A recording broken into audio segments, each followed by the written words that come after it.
നമസ്കാരം. ഞാൻ ഡോക്ടർ ഹരീഷ് അമ്പകര. ഇന്ന് നമ്മൾ ചർച്ച ചെയ്യുന്നൊരു സബ്ജക്റ്റ് എന്ന് പറഞ്ഞു കഴിഞ്ഞാൽ ശരിക്കും ആയോധന കല കൊണ്ട് നമ്മൾ എന്താണ് യഥാർത്ഥത്തിൽ ഉദ്ദേശിക്കുന്നത്. ഈ ഒരു വീഡിയോ നിങ്ങൾ സ്കിപ്പ് ചെയ്യാതെ കണ്ടാൽ നിങ്ങൾക്ക് എന്തായാലും ഇതുകൊണ്ട് ചില ഗുണങ്ങളുണ്ടാവും എന്നാണ് എനിക്ക് തോന്നുന്നത്. തീർച്ചയായിട്ടും സ്കിപ്പ് ചെയ്യാതെ കാണുക. കാരണം എന്താണെന്ന് വെച്ചാൽ നമ്മൾ ആയോധന കല പഠിക്കാൻ ചെല്ലുന്നൊരു സമയത്ത് ഒരു ക്യൂരിയോസിറ്റിയുടെ ഭാഗത്തായിരിക്കാം, അല്ലെങ്കിൽ നമ്മുടെ ജീവിതത്തിലെ പ്രശ്നങ്ങളുടെ ഭാഗത്തായിരിക്കാം, പ്രതിരോധ തന്ത്രത്തിൻ്റെ ഭാഗമായിട്ടായിരിക്കാം. എങ്ങനെയായാലും നമ്മൾ ചെന്ന് പെട്ടും ആയോധന കലയിൽ പെട്ടുകഴിഞ്ഞാൽ 2-3 ഘട്ടങ്ങളിലൂടെയാണ് നമ്മൾ കടന്നു പോകുന്നത്. അതാണ് നമ്മൾ ഇന്നത്തെ ചർച്ച ചെയ്യുന്നത്. ഒന്ന്, നമ്മളിപ്പോൾ അടിക്കാൻ പഠിക്കുന്നു, അല്ലെങ്കിൽ തിരിച്ചടിക്കാൻ പഠിക്കുന്നു, അതിൻ്റെ സംവിധാനങ്ങളെല്ലാം ചെയ്യുന്നു എന്ന് പറഞ്ഞാൽ പോലും പലപ്പോഴും നമ്മൾ ഭയത്തിൽ നിന്നാണ് ഇതിൻ്റെ കുറച്ചേറെ കാര്യങ്ങളുണ്ടാകുന്നത്. ഒരാൾ നമ്മളെ ഭീഷണിപ്പെടുത്തി നിന്നെ ഞാൻ കണ്ടേക്കാം, അല്ലെങ്കിൽ അടിച്ചേക്കാം എന്ന് പറയുമ്പോൾ ചിലരെന്ത് ചെയ്യും, അതിനുള്ള മറ്റു മാർഗ്ഗങ്ങൾ ചെയ്യും. അല്ലെങ്കിൽ നമ്മളിതുപോലെ മാർഷൽ ആർട്ടിന് വന്ന് പഠിച്ച ഒരുപാട് പേര് എനിക്കറിയാം. അപ്പോൾ ഇവരെല്ലാം അത് പ്രതിരോധിക്കാൻ വേണ്ടിയാണ് പഠിക്കേണ്ടത്. അപ്പോൾ പഠിച്ച് കയറും തോറും ഭയം മെല്ലെ മെല്ലെ കൂടുകയാണ് പൊതുവിൽ ചെയ്യുക. ആദ്യഘട്ടങ്ങളിൽ കേട്ടോ, പ്രത്യേകം ശ്രദ്ധിക്കണം. ഞാൻ പറയണത് ആദ്യഘട്ടങ്ങളിൽ നമുക്ക് ഇതുണ്ടാവും. പിന്നെ ഇതെല്ലാം കഴിഞ്ഞ് നമ്മൾ കുറച്ചാൾ പഠിച്ച് നമ്മൾ റിയലി ഒരു സ്ട്രീറ്റ് ഫൈറ്റ് ചെയ്യുകയാണെങ്കിൽ നമ്മൾ പഠിച്ചതും സ്ട്രീറ്റ് ഫൈറ്റ് ചെയ്യുന്നതായിട്ട് ഒരുപാട് വ്യത്യാസമുണ്ട് എന്ന് നമുക്ക് വ്യക്തമായിട്ട് മനസ്സിലാവും. അപ്പോൾ ഭയത്തിൻ്റെ അടുത്തൊരു ഘട്ടത്തിലായിരിക്കും നമ്മൾ മുന്നോട്ട് പോവുക. വീണ്ടും നമ്മൾ പഠിക്കും. പ്രാക്ടീസ് കയറും തോറും നമ്മുടെ ഭയം കുറഞ്ഞു വരണം. നീ കുറഞ്ഞു വന്ന് കുറച്ച് കഴിഞ്ഞാൽ പോലും നമ്മൾ ചില സമയത്ത് നോക്കിയാൽ അത് കുട്ടികൾ അലേർട്ടായിരിക്കും. ആവശ്യമില്ലാത്ത ഒരു അലേർട്ട്നെസ് ഉണ്ടാവും. എപ്പോൾ അടി വന്നാലും തട്ടണം. ഈ പഠിച്ച് കയറി വരുന്ന ഒരു സമയത്തുള്ളൊരു മാനസികാവസ്ഥ അത് വളരെ ശ്രദ്ധിക്കുക. അവൻ അടിക്കുമോ, ഇവൻ അടിക്കുമോ എന്നുള്ള ആവശ്യമില്ലാത്തൊരു ശ്രദ്ധ.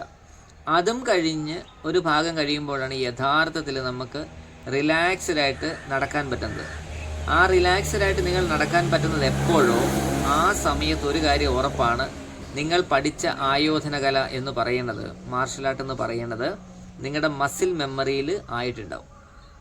മസിൽ മെമ്മറിയിലായ ഒരു മനുഷ്യനെ സംബന്ധിച്ച് അയാൾക്ക് കൂളായിട്ട് റിലാക്സായി നടക്കാൻ പറ്റും. കാരണം ഒരു അറ്റാക്ക് വന്നു കഴിഞ്ഞാൽ ബോഡി ഓട്ടോമാറ്റിക്കലി പ്രതികരിക്കും.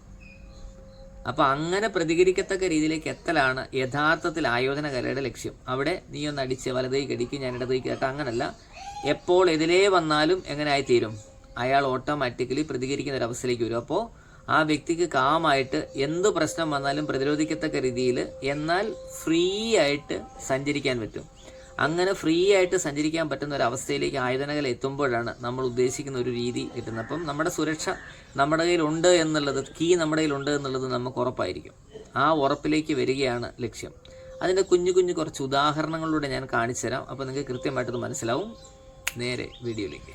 ആയോധന കലയിൽ നമുക്ക് ആദ്യം വേണ്ട ഒരു പ്രധാനപ്പെട്ട കാര്യം എന്ന് പറഞ്ഞാൽ കണ്ടീഷനിങ് എന്ന് പറയും. കണ്ടീഷനിങ് എന്ന് പറഞ്ഞു കഴിഞ്ഞാൽ നമ്മൾ പഠിക്കുന്നത് ആയോധനമായതുകൊണ്ട് തന്നെ ബോഡി കണ്ടീഷനിങ് എന്ന് പറഞ്ഞൊരു സംവിധാനം വേണം. നമ്മൾ അടിച്ച് വരും. ഇപ്പോൾ കരാത്തയിലൊക്കെയാണ് നമ്മൾ തീർച്ചയായിട്ടും കണ്ടീഷനിങ് ഉണ്ട്. എല്ലാ ആയോധനകളിലും കണ്ടീഷനിങ് ഉണ്ട്. എന്നാലും കരാത്തയിൽ കുറച്ചുകൂടെ ഞാൻ പറയുന്നത് വെച്ചാൽ അതിൽ ഈ പണ്ട് ഉപയോഗിക്കുന്ന സീക്രട്ട് വെപ്പൺസ് ഉണ്ട്. അപ്പോൾ അവർ ആ ഓരോ ജോയിൻറ്റിൻ്റെ ഭാഗങ്ങൾ, മസിൽസിൻ്റെ ഭാഗങ്ങൾ അവർ അടിച്ച് പരുവപ്പെടുത്തുക തന്നെ ചെയ്യും. ഇതൊരുപാട് നല്ലതാണ്. അപ്പോൾ വജ്രപാണി അങ്ങനെ പറഞ്ഞ് കുറച്ചേറെ കാര്യങ്ങൾ പണ്ട് കളരികളിലുണ്ടായിരുന്നു. ഇപ്പോൾ അതൊന്നും ഇല്ല. അപ്പോൾ അതെല്ലാം ഒന്ന് നമുക്ക് നോക്കാം, എങ്ങനെയാണ് നമുക്കതൊന്ന് പരുവപ്പെടുത്തിയെടുക്കുക. അതായത് അടി താങ്ങാൻ പറ്റുന്ന അവസ്ഥയിലേക്ക് മനുഷ്യൻ്റെ ബോഡിയെ കൊണ്ടുവരുന്നതാണ് ഈ പറയുന്ന ടെക്നിക്ക്. നമുക്കൊന്ന് കണ്ടു നോക്കാം.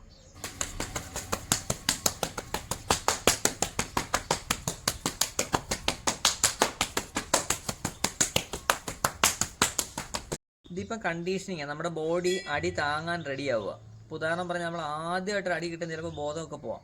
അത് പോവാതിരിക്കാൻ വേണ്ടി നമ്മൾ കണ്ടീഷൻ ചെയ്തെടുക്കും. ബോഡിയുടെ ഓരോ പാർട്ടും നമ്മൾ കണ്ടീഷൻ ചെയ്യും. അപ്പോൾ നമുക്ക് പുറകിൽ നിന്ന് ഇപ്പോൾ ഒരാൾ അടിച്ചു. ഇപ്പോൾ ഉദാഹരണം പറഞ്ഞാൽ പഠിക്കാത്ത ഒരാളെ പുറകെ അടിച്ച് അയാൾക്ക് കലി വന്നിട്ട് അയാൾ എന്താ ചെയ്യുന്നത് അയാൾക്ക് അറിയണ്ടാവില്ല. ഇപ്പോൾ ഇങ്ങനെ അടിച്ച് ശീലമുണ്ട്. ഇപ്പോൾ പുറകിൽ ഒരാൾ വന്ന് അടിച്ചു, നമ്മൾ സെൻസായി കിട്ടി, നമുക്ക് സെൻസേഷൻ.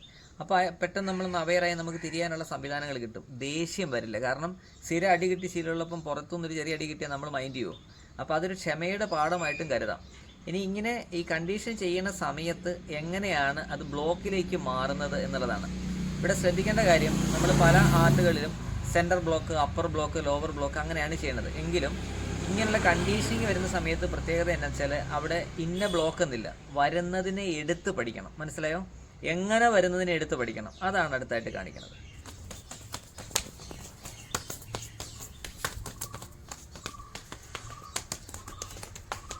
നമ്മുടെ നാട്ടിൽ ഒരു പ്രശ്നം വരുമ്പോൾ ആദ്യം കേരളത്തിൽ ആ ഒരു അടി വരുന്ന സമയത്ത് അടിയായിരിക്കും കൂടുതൽ വരിക, ഇടിയുടെ അംശം കുറവായിരിക്കും. അപ്പോൾ ജപ്പാനിലാണെങ്കിൽ ചിലപ്പോൾ പഞ്ചിനായിരിക്കും ചാൻസ് കൂടുതൽ.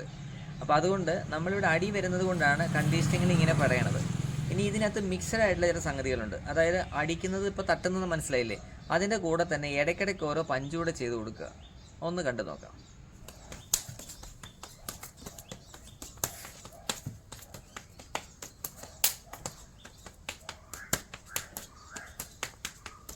ഫസ്റ്റ് വൺ എന്ന് പറഞ്ഞാൽ നമ്മൾ പറഞ്ഞ ബോഡി കണ്ടീഷനിങ് ആണ്.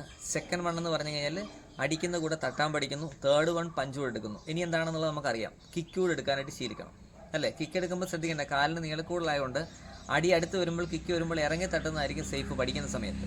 ഓക്കെ, നേരെ കണ്ടു.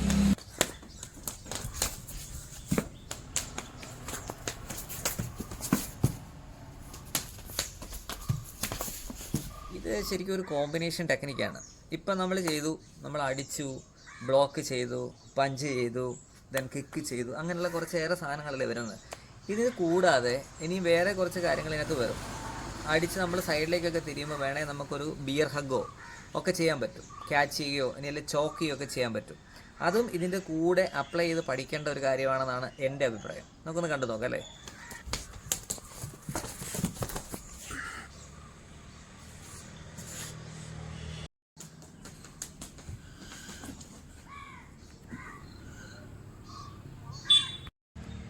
ഇപ്പം നമ്മൾ കണ്ടില്ലേ, അതായത് അടി, ഇടിയുണ്ട്, കിക്കുണ്ട്, എല്ലാം ഉണ്ട്.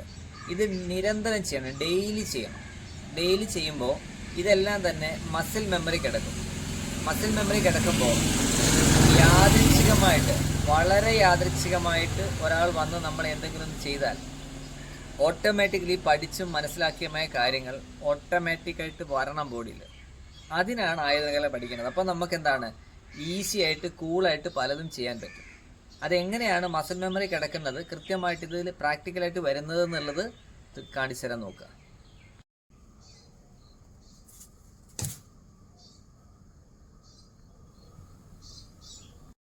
ഇപ്പം കണ്ടത് ആയോധന കലയുടെ ഒരു പ്രധാനപ്പെട്ട ഭാഗമാണ്. കാരണം എന്താണെന്ന് വെച്ചാൽ നമ്മൾ പഠിച്ചത് മുഴുവൻ ഈ അവസാനം കണ്ട കാര്യം ചെയ്യാൻ വേണ്ടിയാണ്. എന്ന് പറഞ്ഞു കഴിഞ്ഞാൽ നമ്മുടെ റിയൽ ലൈഫ് സിറ്റുവേഷനിൽ നമ്മളെങ്ങനെ കവർ ചെയ്യണം. ഇതിനെയാണ് നമ്മൾ സ്ട്രീറ്റ് ഫൈറ്റ് എന്നോ അല്ലെങ്കിൽ പ്രാക്ടിക്കൽ മാർഷൽ ആർട്സ് എന്നൊക്കെ നമ്മൾ വിളിക്കുന്നത്.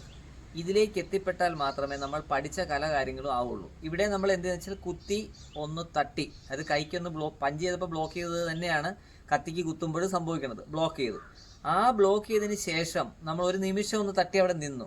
ഇനി എന്ത് ചെയ്യണമെന്ന് ബ്രെയിൻ അല്ല തരേണ്ടത്, നമ്മുടെ കുണ്ടലിനി എന്നൊക്കെ നമ്മൾ പറയില്ലേ, നട്ടലാണ് തരേണ്ടത്, റിഫ്ലക്സുകളാണ് തരേണ്ടത്. ആ റിഫ്ലക്സ് പക്ക നമുക്ക് ചെയ്ത് അടുത്ത ചെയിൻ പോലെ വരണം. എന്ത് വേണം, ഒന്നിൽ നിന്ന് അടുക്കി ചേർത്ത് വെച്ച കുറച്ചേറെ കാര്യങ്ങൾ വേണം. അത് കിട്ടാനാണ് മെയ്പയറ്റ് നമ്മൾ വ്യക്തമായിട്ട് ചെയ്യുന്നത്. ഒന്നിനൊന്നിന് പുറകെ ഓരോ ടെക്നിക്കുകൾ നമുക്ക് ചെയ്തെടുത്താൽ മാത്രമേ അത് പ്രാക്ടിക്കലായിട്ട് മസിൽ മെമ്മറി വരികയുള്ളൂ. അങ്ങനെയുള്ള കാര്യങ്ങളായിരിക്കും അടുത്ത വീഡിയോയിൽ നമ്മൾ ചെയ്യുന്നത്. നെക്സ്റ്റ് വീഡിയോയിൽ കാണാം. നന്ദി, നമസ്കാരം. Thank you so much.